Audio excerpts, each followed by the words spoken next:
Serikali ya Burkina Faso imepanga kuchukua udhibiti wa migodi ya dhahabu inayomilikiwa na kampuni za kigeni katika juhudi za kuongeza mapato ya taifa kutokana na rasilimali zake za madini. Waziri Mkuu Jean Emmanuel ameeleza hayo wakati akihutubia taifa kuwa serikali itaendeleza upanuzi wa majukumu ya shirika jipya kitaifa la madini litakalojulikana kama Société de Participation Minière du Burkina, SOPAMIB, ambalo tayari limeshachukua usimamizi wa migodi ya Bong na Wagnion. Aidha, waziri mkuu amesema urejeshaji wa migodi ya viwanda kupitia SOPAMIB utaendelea kwani ni sehemu ya mageuzi mapana ya kurejesha mamlaka ya taifa juu ya rasilimali zake za asili, na kusema kuwa migodi hiyo hapo awali ilikuwa ikiendeshwa na kampuni ya Endeavour Mining iliyosajiliwa katika soko la hisa la London.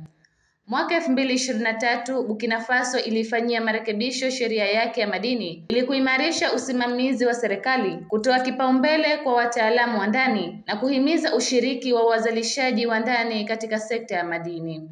Licha ya kuzua wasiwasi miongoni mwa wawekezaji wa kimataifa, mageuzi hayo ni sehemu ya mkakati mpana wa serikali ya kijeshi wa kuhakikisha faida zaidi kutoka kwa sekta ya dhahabu, sekta ambayo imeendelea kuwa imara licha ya changamoto za kiusalama zinazosababishwa na makundi ya waasi wenye msimamo mkali wa Kiislamu. Tangu mapinduzi ya kijeshi ya mwaka 2022, Burkina Faso imekuwa ikijitenga na washirika wa Magharibi na kuimarisha uhusiano na Urusi katika masuala ya kiusalama na kiuchumi. Mimi ni Ilham Mahmoud na hii ni Leaders TV. Uwajibikaji ni msingi wa maendeleo.